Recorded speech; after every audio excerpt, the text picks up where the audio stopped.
Fajar belum juga menyingsing ketika Intan berdiri di depan pintu rumah kayunya yang sederhana. Di dalam, terdengar suara lirih putranya, Raka, yang masih terlelap di atas kasur tipis. Wajah polos anak itu tampak damai, tidak menyadari bahwa keesokan harinya ia tidak akan lagi mendapati ibunya di sampingnya. Intan memandangi anaknya lama, mencoba mengabadikan setiap detil wajahnya dalam ingatan. Air matanya mengalir, tetapi ia cepat-cepat menghapusnya. Ia tidak ingin terlihat rapuh di depan keluarganya. Di ruang tengah, ibunya duduk termenung sambil memegang selembar kain batik. "Bawalah ini, nak, kalau kau rindu rumah, peluk saja ini. Kain ini pernah dipakai almarhum bapakmu," ucap sang ibu dengan suara parau, menyerahkan kain itu ke tangan Intan. "Mak, doakan aku.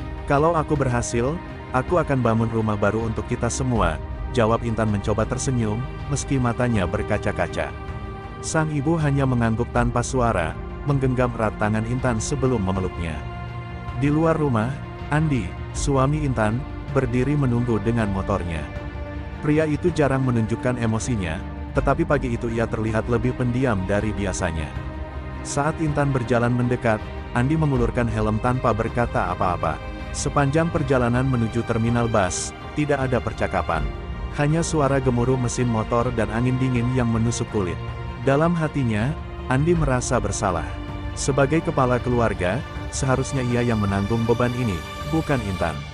Namun, kenyataan berkata lain.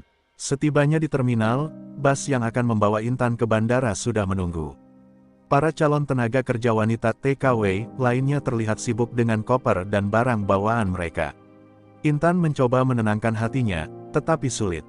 Suasana di terminal terasa berat, seolah-olah udara penuh dengan keputusasaan dan harapan yang saling bertabrakan. Sebelum naik ke bus, Andi menggenggam tangan Intan erat-erat.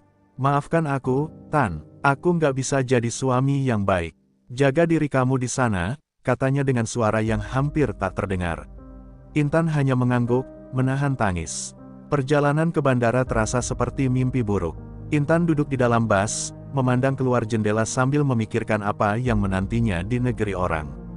Bayangan Raka yang memanggilnya, "Ibu," terus menghantui pikirannya. Sesekali ia menyeka air mata yang jatuh tanpa disadari.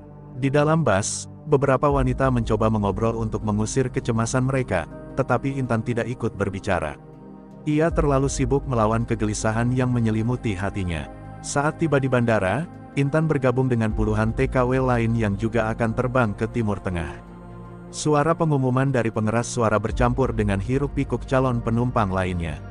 Intan merasa kecil di tengah keramaian itu.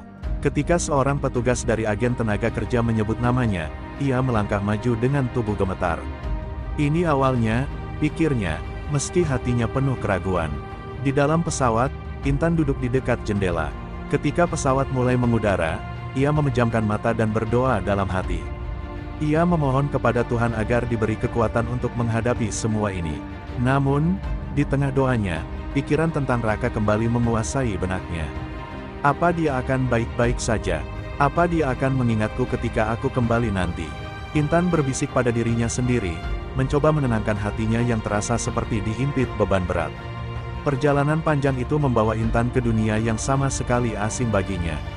Saat pesawat mendarat, ia melihat pemandangan kota yang berbeda dari apapun yang pernah ia lihat sebelumnya.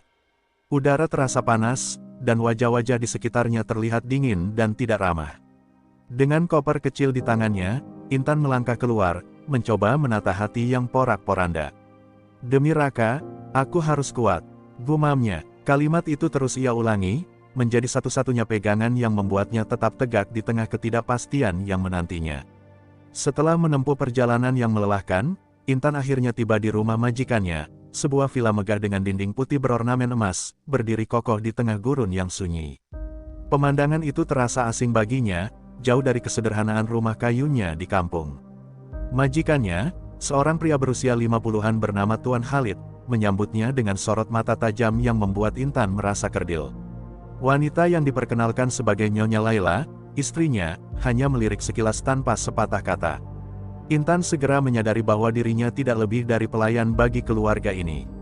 Hari-hari pertama Intan di rumah itu terasa berat. Ia diberikan tugas yang tak pernah berhenti, mulai dari membersihkan rumah yang luas, mencuci pakaian, hingga memasak makanan untuk keluarga. Setiap sudut rumah itu terasa dingin meski udara di luar begitu panas. Suara perintah Nyonya Laila yang tajam menjadi teman sehari-harinya. Kesalahan sekecil apapun dibalas dengan bentakan atau tatapan sinis. Intan belajar untuk menunduk dan bekerja diam-diam, menahan segala rasa sakit dan kelelahan dalam diam. Namun, bukan hanya manusia di rumah itu yang membuat Intan merasa tertekan. Seekor anjing besar bernama Sultan yang dipelihara keluarga tersebut menjadi sumber ketakutan baru baginya. Anjing itu sering berkeliaran di halaman, dan Intan harus membersihkan kandangnya setiap pagi. Tubuhnya yang besar dan matanya yang tajam membuat Intan bergidik setiap kali mendekatinya. Sultan sering menggonggong keras ketika Intan mendekat, seolah menyadari ketakutannya. Tapi Nyonya Laila tidak peduli. Bersihkan kandang itu sampai bersih, atau kau tidak akan makan hari ini, ancamnya suatu hari. Setiap malam, Intan tidur di sebuah ruangan kecil di belakang dapur. Ruangan itu hanya berisi kasur tipis dan lemari kecil yang sudah tua. Kesunyian malam selalu membuat pikirannya melayang ke rumah. Ia membayangkan Raka yang mungkin sedang menangis mencari ibunya, atau ibunya yang kelelahan menjaga cucunya seorang diri. Dalam gelap, Intan sering terisak pelan, menahan air mata agar tidak terdengar oleh penghuni rumah. Aku harus kuat, ini demi Raka, ia terus mengulang kalimat itu, mencoba menguatkan dirinya. Suatu hari, saat Intan tengah membersihkan halaman belakang, Sultan tiba-tiba berlari ke arahnya dengan gonggongan keras. Intan terkejut dan menjatuhkan sapu di tangannya. Anjing itu terus mendekat, membuatnya mundur hingga terpojok ke dinding. Tangannya gemetar, bibirnya bergetar mengucapkan doa-doa dalam hati. Tuan Khalid yang kebetulan melihat kejadian itu hanya tertawa kecil. Dia tidak akan menggigit kalau kau tidak takut, katanya ringan, tanpa menyadari betapa gemetarnya tubuh Intan. Kehidupan di rumah itu semakin lama semakin menyesakkan. Intan merasa seperti kehilangan dirinya. Waktu berlalu tanpa arti, hari demi hari diisi dengan pekerjaan tanpa henti. Bahkan makan pun terasa seperti kemewahan, karena Nyonya Laila sering memberi makanan sisa atau mengancam tidak memberikannya sama sekali jika Intan melakukan kesalahan. Hanya ingatan tentang Raka yang membuatnya bertahan. Setiap malam, ia memeluk kain batik peninggalan bapaknya, mencoba mencari ketenangan di tengah kesendirian. Suatu malam, Intan mendengar suara langkah kaki mendekat ke kamarnya.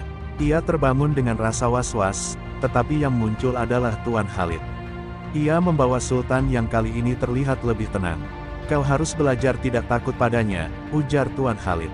Namun, pandangan pria itu membuat Intan merasa tidak nyaman. Tatapan itu tidak seperti sebelumnya, seolah menyimpan sesuatu yang lain. Intan hanya diam, menunduk, berharap pria itu segera pergi. Intan yang semakin merasa tertekan dan sendirian.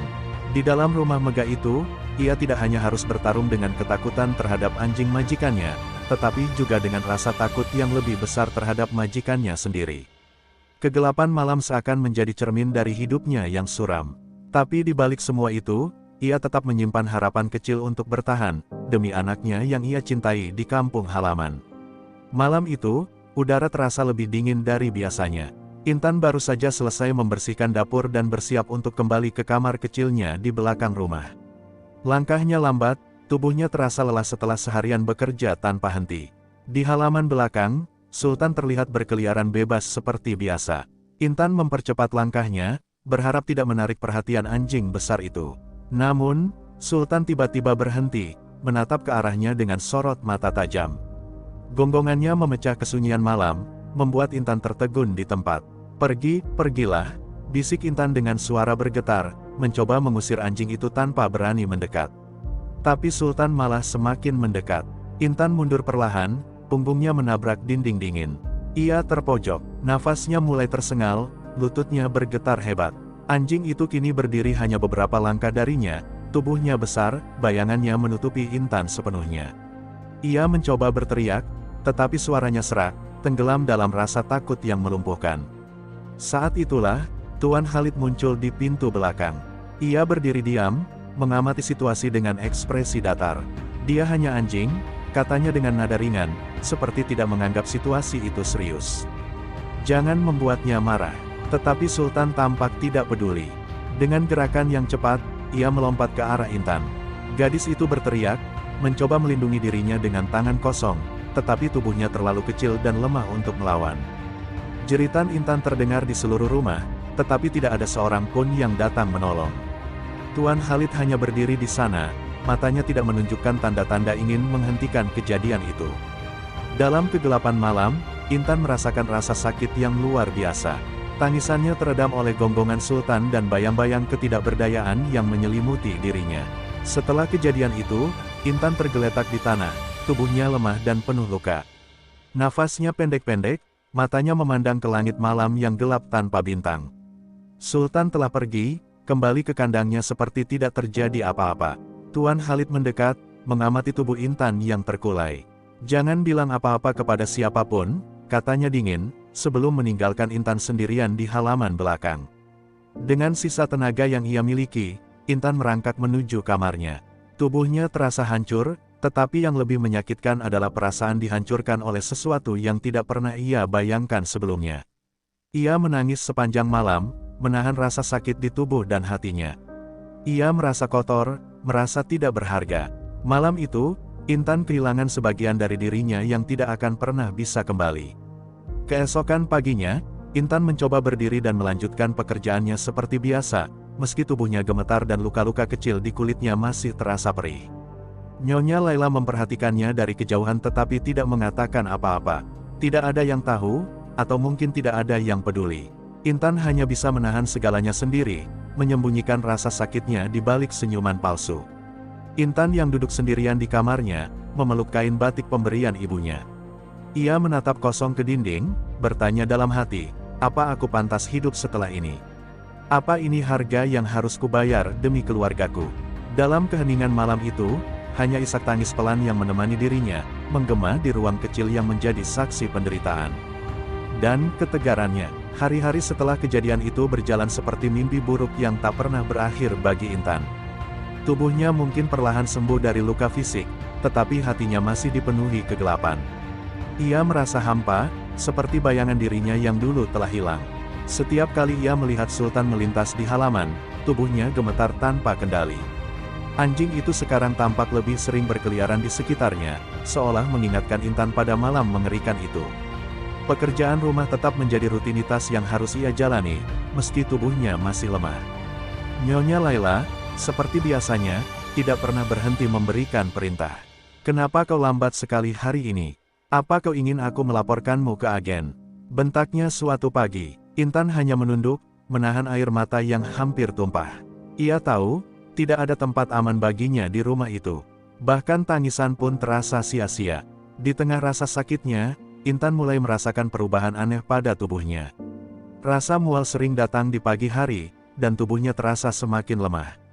Pada awalnya, ia pikir itu hanya akibat kelelahan atau stres, tetapi ketika siklus bulanannya tidak datang, kekhawatirannya semakin menjadi-jadi. Ia mulai mengingat malam itu dengan lebih jelas, rasa takut kembali membanjiri dirinya. Tidak mungkin, pikirnya, tetapi firasat buruk itu terus menghantuinya. Suatu hari, ketika Nyonya Laila sedang pergi bersama Tuan Khalid, Intan memberanikan diri berbicara dengan Bu Siti, seorang pekerja tetangga yang sering ia temui di pasar. Dengan suara bergetar, Intan menceritakan gejala yang ia alami. Bu Siti memandangnya dengan tatapan iba, seolah mengerti apa yang sedang terjadi. "Kau harus memeriksakan dirimu, nak. Kalau ini benar, kau harus siap," ucapnya pelan. Kata-kata itu semakin membuat Intan gelisah. Malamnya, Intan duduk di sudut kamarnya dengan tangan memeluk lutut. Ia merasa seperti terjebak di lorong gelap tanpa jalan keluar. Jika benar ia hamil, hidupnya akan hancur sepenuhnya. Tidak ada yang akan percaya padanya. Di mata dunia, ia hanyalah seorang pembantu, tidak lebih. Ia mencoba berdoa, meminta kekuatan kepada Tuhan, tetapi pikirannya terlalu kalut untuk menemukan ketenangan. Keesokan harinya, Tuan Khalid tiba-tiba memanggilnya ke ruang tamu. Intan merasa jantungnya berdebar kencang. Pria itu menatapnya dengan sorot mata yang dingin, seperti biasa. "Kau terlihat lemah akhir-akhir ini. Jangan sampai itu memengaruhi pekerjaanmu," katanya tanpa ekspresi. Intan hanya mengangguk pelan, menundukkan pandangannya. Ia tahu, pria itu tidak peduli dengan keadaannya, dan menyampaikan keluhan apapun hanya akan membuat situasi semakin buruk. Hari-hari berikutnya, gejala yang Intan rasakan semakin jelas. Perutnya mulai membesar, meski ia mencoba menyembunyikannya dengan pakaian longgar. Namun, tatapan Nyonya Laila mulai berubah. "Kau terlihat aneh akhir-akhir ini. Jangan-jangan kau sakit?" tanyanya dengan nada tajam. Intan hanya menggeleng, mencoba menutupi rasa panik yang menggumpal di dadanya. Ia tahu, waktunya semakin sedikit untuk menyembunyikan kebenaran. Intan yang berdiri di depan cermin kecil di kamarnya, melihat bayangannya sendiri. Matanya berkaca-kaca, tangannya menyentuh perutnya yang mulai menunjukkan tanda-tanda kehamilan. Ia merasa seperti dihukum atas sesuatu yang bukan kesalahannya. "Apa yang akan terjadi padaku? Apa yang akan terjadi pada anakku?" pikirnya dengan rasa takut yang tak terhingga. Di malam yang sunyi itu, ia hanya bisa berharap keajaiban yang mungkin tidak akan pernah datang. Waktu berlalu, dan upaya Intan untuk menyembunyikan kehamilannya semakin sulit. Pakaian longgar yang biasa ia kenakan tak lagi mampu menutupi perutnya yang kian membesar. Di setiap langkahnya, ia merasa beban bukan hanya ada di tubuhnya, tetapi juga di hatinya. Yang penuh ketakutan, Intan tahu, jika rahasia ini terungkap, nasibnya mungkin lebih buruk dari yang ia bayangkan. Namun, ia tidak bisa melarikan diri dari kenyataan. Suatu pagi, saat Intan sedang membersihkan lantai di ruang tamu, Nyonya Laila tiba-tiba masuk. Wanita itu memperhatikan Intan dengan tatapan curiga. "Intan, kenapa tubuhmu terlihat berbeda? Kau sakit?" "Ya," tanyanya tajam. Intan terdiam, tidak tahu harus menjawab apa. Jantungnya berdegup kencang, sementara tangannya gemetar memegang kain pel. "Tidak, Nyonya, saya baik-baik saja," jawabnya dengan suara pelan, mencoba menenangkan diri. Tapi Nyonya Laila tidak puas dengan jawaban itu. Beberapa hari kemudian, saat Intan sedang memasak di dapur, Nyonya Laila mendekatinya lagi. Kali ini, wanita itu tidak hanya bertanya, tetapi juga mengamati tubuh Intan dengan lebih seksama. "Kau hamil?" "Ya," tanyanya tiba-tiba, suaranya penuh kecurigaan. Intan membeku, panci di tangannya hampir terjatuh. Ia tidak tahu harus berkata apa. Tubuhnya terasa lemas, kakinya seolah kehilangan kekuatan. Saya tidak tahu, Nyonya," jawabnya akhirnya, meski ia tahu kebohongan itu tidak akan bertahan lama. Nyonya Laila tidak puas dengan jawaban itu. Ia segera memanggil Tuan Khalid dan mengungkapkan kecurigaannya. "Kau tahu apa yang sedang terjadi di sini? Pembantu kita hamil. Apa yang sebenarnya dia sembunyikan?" Suaranya meninggi, penuh dengan amarah. Tuan Khalid menatap Intan dengan wajah yang sulit dibaca. "Benarkah itu, Intan?" tanyanya pelan, tetapi nadanya dingin. Intan hanya bisa menunduk, air mata mulai mengalir di pipinya. Ketika Intan akhirnya mengangguk, mengakui bahwa ia memang hamil, Nyonya Laila meledak dalam kemarahan. "Dasar perempuan tak tahu malu. Kau membawa aib ke rumah ini. Siapa yang melakukannya?" bentaknya. Intan tidak bisa menjawab. Lidahnya keluh, pikirannya kacau. Ia tahu, jika ia mengatakan yang sebenarnya, hidupnya bisa terancam. Tuan Khalid berdiri diam, tatapannya tajam, tetapi ia tidak mengatakan apa-apa. Sikapnya yang dingin hanya menambah penderitaan Intan. Setelah beberapa saat yang terasa seperti keabadian, Nyonya Laila memberikan ultimatum. "Kau harus pergi dari rumah ini. Aku tidak mau melihat wajahmu lagi, apalagi membiarkan kau melahirkan anak haram di sini," katanya penuh amarah. Intan ingin memohon, ingin menjelaskan bahwa ini bukan sepenuhnya salahnya, tetapi ia tahu, tidak ada yang akan mendengarkan. Ia hanya bisa menangis, menerima semua caci maki dan hinaan itu dengan hati yang hancur. Malam itu, Intan dikurung di kamarnya. Ia tidak diizinkan keluar, bahkan untuk makan. Tubuhnya lemah, tetapi rasa takut lebih mendominasi pikirannya. Ia memikirkan nasib anak yang ada di dalam kandungannya. "Apa yang harus aku lakukan? Kemana aku harus pergi?" pikirnya sambil memeluk perutnya yang mulai terasa lebih berat. Dalam kegelapan malam, ia merasa lebih sendirian daripada sebelumnya. Intan yang duduk di sudut kamarnya, menatap kosong ke arah jendela kecil yang menghadap ke halaman belakang. Di luar, Sultan terlihat duduk diam, seolah mengawasi. Tatapan anjing itu mengingatkan Intan pada malam yang mengubah hidupnya selamanya. Air matanya mengalir tanpa henti, sementara pikirannya dipenuhi oleh pertanyaan tanpa jawaban. Di tengah kesunyian itu, ia hanya bisa berharap pada keajaiban yang mungkin tak akan pernah datang. Malam itu, setelah mendengar ancaman Nyonya Laila, Intan tahu bahwa waktunya di rumah megah itu hampir habis. Ia tidak diinginkan lagi, dan kehamilan ini telah menjadi alasan sempurna untuk menyingkirkannya. Namun, di tengah keputusasaan, ia menemukan percikan kecil keberanian. Ia tidak bisa menunggu sampai mereka mengusirnya tanpa arah. Ia harus pergi, membawa dirinya dan anak yang dikandungnya ke tempat yang lebih aman, meski ia tidak tahu apa yang menantinya di luar sana. Saat malam semakin larut dan rumah menjadi sunyi, Intan menyusun rencana sederhana. Ia mengumpulkan pakaian seadanya ke dalam tas kecil dan menyelipkan kain batik pemberian ibunya. Itu adalah satu-satunya benda yang menghubungkannya dengan kampung halaman dan keluarganya. Dengan hati-hati, ia membuka jendela kecil di kamarnya yang langsung mengarah ke halaman belakang. Ia tahu, ini adalah satu-satunya jalan keluar tanpa diketahui oleh siapapun. Namun, tantangan terbesar ada di luar sana, Sultan. Anjing besar itu sering berkeliaran di malam hari, menjaga halaman dengan tatapan tajam dan gonggongan yang mengancam.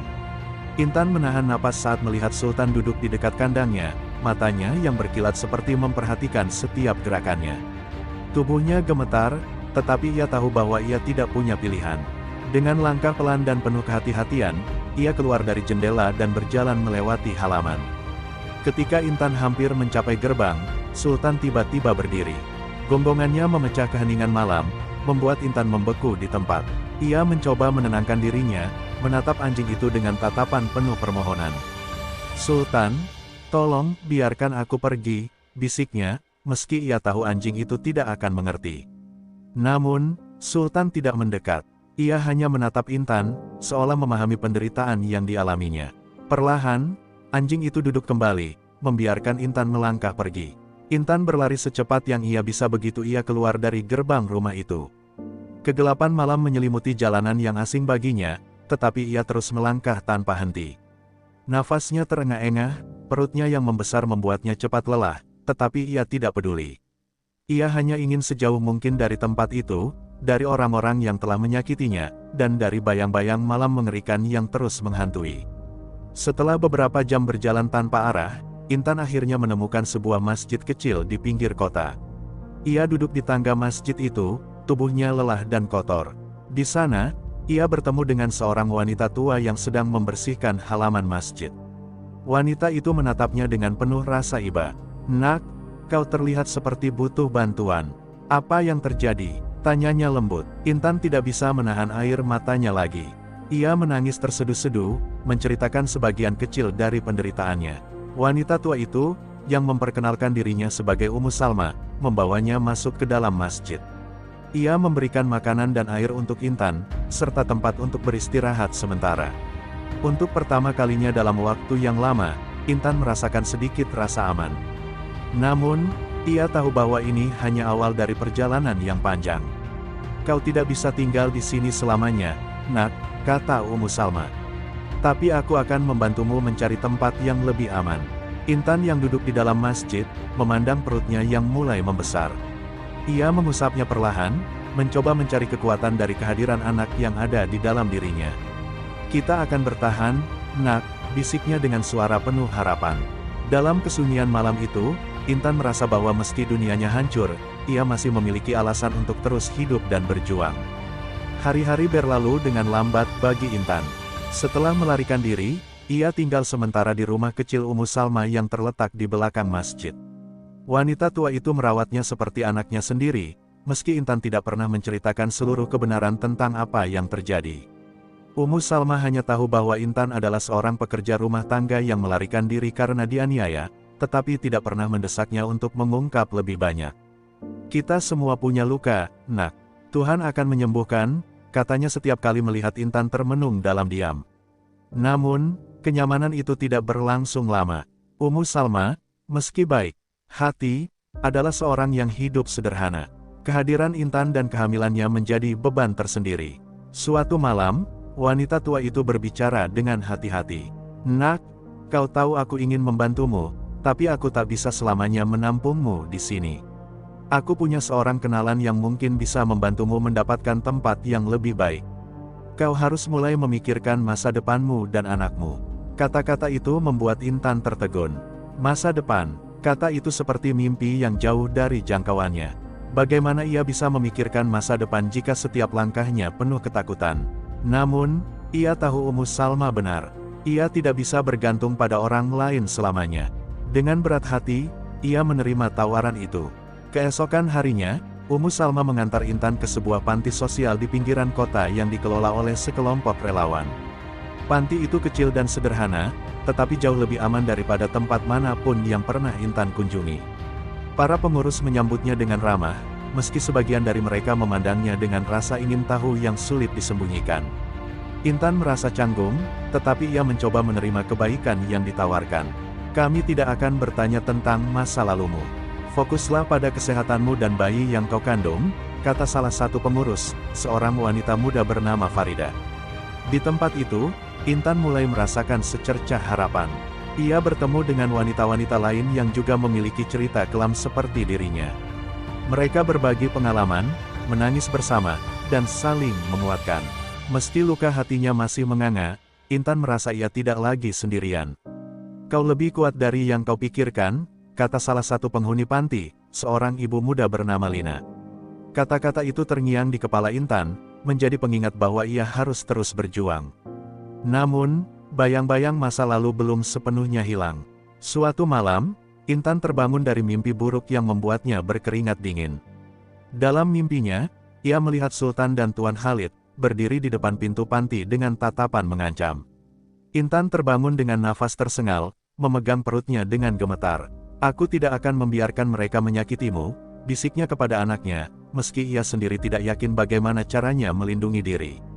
Ketakutan itu semakin nyata ketika seorang pria tak dikenal datang ke panti beberapa hari kemudian, menanyakan apakah ada seorang perempuan muda bernama Intan di sana.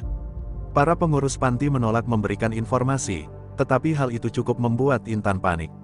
Ia tahu, Tuan Khalid mungkin sedang mencarinya. Jika ia ditemukan, semuanya akan berakhir. Aku harus pergi, pikirnya, tetapi ia tidak tahu kemana. Intan yang duduk di kamar kecilnya di panti, memandangi malam melalui jendela. Angin dingin menyentuh wajahnya, membawa perasaan cemas dan harapan sekaligus. Ia tahu bahwa perjalanan ini belum selesai, tetapi di dalam hatinya, ia mulai menemukan kekuatan yang selama ini ia pikir tidak ada. Dengan tangan memegang perutnya, ia berbisik, kita akan bertahan. Apapun yang terjadi, kita akan bertahan. Kehidupan di panti sosial berjalan dengan lebih tenang, meski bayang-bayang masa lalu tak pernah benar-benar hilang. Intan mulai merasakan kenyamanan yang belum pernah ia rasakan sebelumnya, meski tak bisa sepenuhnya bebas dari rasa takut yang masih menghantuinya. Setiap detik terasa menegangkan, seolah ia selalu menunggu sesuatu yang buruk akan datang. Namun, di tengah kekhawatiran itu, ia mulai menemukan sedikit ketenangan. Kini, ia bisa berbicara dengan orang lain tanpa harus menunduk, bisa tersenyum walaupun hanya sesaat, dan yang terpenting, ia mulai merasa dirinya kembali. Suatu pagi, saat matahari baru saja terbit, Farida datang mendekat. Intan, ada seseorang yang ingin bertemu denganmu, kata Farida dengan nada hati-hati. Intan menatapnya bingung, seolah merasakan firasat buruk. Siapa? Tanyanya, suaranya bergetar. Farida tidak menjawab langsung, hanya memberi isyarat untuk mengikuti. Intan merasa tubuhnya kaku, seolah menanti sesuatu yang tak ingin ia hadapi. Saat Intan memasuki ruang tamu kecil panti, ia melihat seorang pria duduk di salah satu kursi. Pria itu mengenakan jas hitam, penampilannya rapi dan penuh kewibawaan. Intan tak perlu waktu lama untuk mengenali pria itu. Tuan Khalid, tubuhnya seketika terasa lemas, jantungnya berdegup kencang. Apa yang kau lakukan di sini? Suara Intan bergetar, lebih karena ketakutan daripada kebencian. Tuan Khalid menatapnya dengan mata yang dingin, namun ada sesuatu yang berbeda dalam sikapnya. Kau pikir aku akan membiarkanmu pergi begitu saja? Tuan Khalid berkata dengan suara yang lebih tenang dari yang diharapkan Intan. Aku datang untuk membawa kau kembali. Nyonya Laila ingin kau kembali bekerja. Jika kau kembali, aku berjanji tidak akan ada yang tahu soal kejadian itu. Kata-kata Tuan Khalid menggetarkan tubuh Intan. Ia menahan napas, mencoba menyembunyikan perasaan cemas yang datang begitu mendalam. Tidak ada yang lebih ia inginkan selain melupakan masa itu, tetapi ia tahu bahwa tak ada yang bisa menghapus kenangan itu begitu saja. Intan mencoba menenangkan dirinya. Ia tahu, kesempatan ini datang dengan harga yang sangat mahal. Kembali ke rumah Tuan Khalid berarti kembali pada kehidupan penuh penderitaan, kembali pada kehidupan yang nyaris menghancurkannya. Namun, di sisi lain, panti ini bukanlah tempat yang bisa ia sebut rumah. Ia tidak bisa hidup dalam ketakutan yang terus-menerus. Aku tidak akan kembali, jawabnya pelan, namun suaranya penuh keyakinan. Aku tidak akan kembali ke tempat yang menghilangkan segalanya dariku. Tuan Khalid tampak terkejut mendengar penolakan itu. Ada kebisuan beberapa detik di antara mereka, dan Intan merasa seluruh tubuhnya bergetar. Kau sangat keras kepala, katanya dengan nada yang lebih rendah, namun Intan bisa merasakan ancaman yang tersembunyi di balik kata-katanya. Namun, Intan sudah tidak peduli. Meskipun rasa takut menyelubungi dirinya, ia tahu bahwa jika ia kembali, ia tidak akan pernah bisa bebas. Farida, yang sejak tadi mengamati percakapan itu, akhirnya maju dengan tegas. Tuan Khalid, dia tidak akan kembali dengan Anda. Panti ini akan melindunginya. Suaranya tegas, dan ada keberanian yang bahkan Intan sendiri belum pernah ia temui dalam dirinya. Tuan Khalid menatap Farida sejenak, lalu berdiri perlahan. Ini belum berakhir, Intan. Ingat itu, katanya, lalu berbalik menuju pintu. Setelah Tuan Khalid pergi, Intan merasa seolah beban berat jatuh dari bahunya, meski ketakutan itu tetap ada. Ia tahu, ancaman dari pria itu mungkin akan datang lagi, dan kali ini mungkin lebih mengerikan. Namun, keputusan yang ia buat hari ini adalah keputusan terbesar dalam hidupnya. Aku tidak akan menyerah, bisiknya pada diri sendiri. Aku dan anakku akan hidup. Kami akan bertahan. Intan yang berdiri di depan jendela panti, memandang keluar dengan penuh tekad. Meskipun jalan yang terbentang di depannya penuh ketidakpastian, ia tahu bahwa ia telah membuat pilihan yang benar. Untuk pertama kalinya, ia merasa sedikit lebih bebas. Dengan tangan di perut, ia berdoa, "Ya Allah, berikan kami kekuatan." Meskipun Tuan Khalid pergi dengan ancaman yang menggantung, ketenangan yang sempat dirasakan Intan kembali terguncang. Setiap malam, ia terjaga dengan bayangan pria itu, dengan matanya yang penuh amarah, dengan kata-kata yang mengancam akan membawa kejatuhan pada dirinya. Hari-hari di panti terasa semakin sunyi, meski sekelilingnya penuh dengan suara orang-orang yang mencoba melupakan masa lalu mereka. Intan berusaha sekuat tenaga untuk menjalani hidup yang baru, tetapi ketakutan itu terlalu kuat. Farida, yang mulai menjadi teman dekat Intan, melihat perubahan dalam diri wanita itu. "Kau masih takut padanya, iya?" tanya Farida suatu sore, saat mereka duduk bersama di halaman panti. Intan menatap jauh ke depan, matanya kosong. "Aku takut, Farida. Takut kalau dia datang lagi, dan kali ini dia tidak akan pergi. Aku takut dia akan membawa anakku pergi." Suara Intan bergetar, dan air mata mulai mengalir tanpa bisa ia tahan. Farida mengelus punggungnya dengan lembut. "Jangan biarkan ketakutan itu menguasaimu, Intan. Kamu sudah jauh lebih kuat dari apa yang kau pikirkan. Anakmu sudah menjadi alasan terbesar untuk bertahan. Kita semua di sini akan melindungimu." Kata-kata Farida memberi sedikit kenyamanan, tetapi Intan tahu bahwa tak ada yang bisa menghapus bayang-bayang Tuan Khalid yang selalu mengintainya. Suatu malam, saat Intan sedang tidur, ia terbangun oleh suara pintu yang terbuka. Jantungnya berdebar kencang, dan ia berusaha menenangkan dirinya, tetapi suara langkah kaki yang berat semakin dekat. Ketika ia menoleh, ia melihat sosok yang sangat dikenalnya, berdiri di ambang pintu. Tuan Khalid, wajahnya terlihat lebih dingin dari sebelumnya, dan matanya penuh dengan kebencian yang sulit disembunyikan. "Aku tahu kau tidak akan pernah berhenti melarikan diri," katanya dengan suara rendah yang penuh ancaman. Intan berusaha berdiri, meskipun tubuhnya terasa lemas. "Apa yang kau inginkan dariku?" tanyanya dengan suara penuh ketakutan, meski ia berusaha keras untuk tidak menunjukkan kelemahannya. Tuan Khalid tidak menjawab, hanya mendekat dan menatapnya tajam. "Kau akan kembali dengan saya, Intan. Tidak ada tempat yang aman untukmu di sini. Kembalilah ke rumah saya, atau aku akan menghancurkan tempat ini," katanya, suaranya penuh amarah yang tersimpan dalam. Farida dan beberapa penghuni panti yang mendengar suara itu segera datang. Mereka melihat Tuan Khalid berdiri di pintu, dan mereka langsung mengelilingi Intan, mencoba untuk memberi perlindungan. "Jangan sentuh dia," kata Farida dengan tegas. "Kamu tidak punya hak untuk menyentuhnya lagi." Suasana menjadi tegang, dan meskipun mereka semua tahu bahwa Tuan Khalid lebih kuat, mereka tidak akan membiarkan Intan pergi begitu saja. Tuan Khalid menatap mereka semua dengan tatapan tajam, namun ada keraguan dalam matanya. "Aku akan kembali, Intan. Ini belum selesai," ujarnya sebelum berbalik dan meninggalkan panti dengan langkah berat. Setelah pintu tertutup, suasana menjadi hening. Intan terjatuh ke lantai, air matanya mengalir deras. Farida segera meraih tangannya, menolongnya untuk bangkit. Kau tidak akan kembali ke sana, Intan. Kami akan menjaga kamu, kata Farida dengan tegas, meskipun ia tahu bahwa ancaman dari Tuan Khalid jauh dari selesai. Intan yang terbaring lemah di kasurnya, tubuhnya gemetar. Meskipun ia merasa dilindungi oleh teman-temannya di panti, hatinya tetap dihantui oleh bayang-bayang Tuan Khalid yang tak pernah hilang. Dalam kesendirian malam itu, ia memeluk perutnya, berbisik, "Aku akan melindungimu, nak. Apapun yang terjadi, aku akan melindungimu." Hari-hari setelah kunjungan Tuan Khalid semakin sulit bagi Intan. Meski panti sosial itu menjadi tempat perlindungan sementara, rasa cemas yang menyelimuti dirinya tidak pernah hilang. Setiap suara langkah kaki yang mendekat, setiap bayangan yang muncul di sudut-sudut jalan, selalu mengingatkannya pada pria itu, pada ancamannya yang tak pernah berhenti. Intan tahu, meskipun dia bersembunyi di tempat yang aman, Tuan Khalid tidak akan berhenti mencarinya. Ia merasa dikejar oleh masa lalu yang terus membayangi setiap langkahnya. Suatu malam, saat Intan sedang duduk di kamar, memandangi perutnya yang semakin membesar, Farida datang mendekat dengan wajah serius. "Intan, ada berita buruk. Tuan Khalid tahu tentang panti ini. Dia sudah menghubungi beberapa orang untuk mencari jalan agar bisa membawa kamu kembali." Kalimat itu seperti petir yang menyambar. Intan merasa seluruh tubuhnya membeku. Apa yang harus ia lakukan sekarang? Ia tidak bisa terus bersembunyi. Tuan Khalid tidak akan berhenti.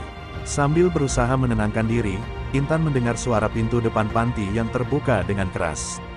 Seperti mimpi buruk yang kembali menjadi kenyataan, Tuan Khalid muncul di depan pintu. Kali ini, dia tidak datang sendirian. Beberapa pria besar yang terlihat mengancam berdiri di belakangnya. "Aku sudah memberi amaran, Intan.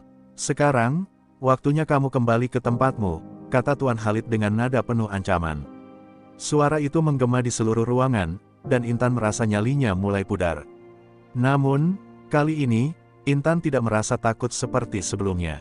Ia tahu, jika ia pergi dengan Tuan Khalid, itu berarti mengakhiri segala harapan untuk dirinya dan anaknya. Dengan perlahan, ia berdiri, memandang wajah Tuan Khalid yang penuh kebencian. "Aku tidak akan kembali. Tidak ada yang bisa kau lakukan untuk mengubah itu," jawab Intan dengan suara yang lebih tegas dari yang ia kira. Kata-kata itu keluar begitu kuat, seolah dunia di sekitarnya berhenti sejenak. Tuan Khalid mendekat, namun kali ini Intan tidak mundur. "Kau pikir aku takut padamu?" Intan bertanya, meskipun hatinya berdebar kencang. "Aku akan melawanmu sampai akhir, demi anakku. Aku tidak akan kembali ke tempat itu. Aku tidak akan membiarkanmu menghancurkan hidupku lagi." Perasaan takut yang dulu menguasainya kini berubah menjadi tekad yang bulat.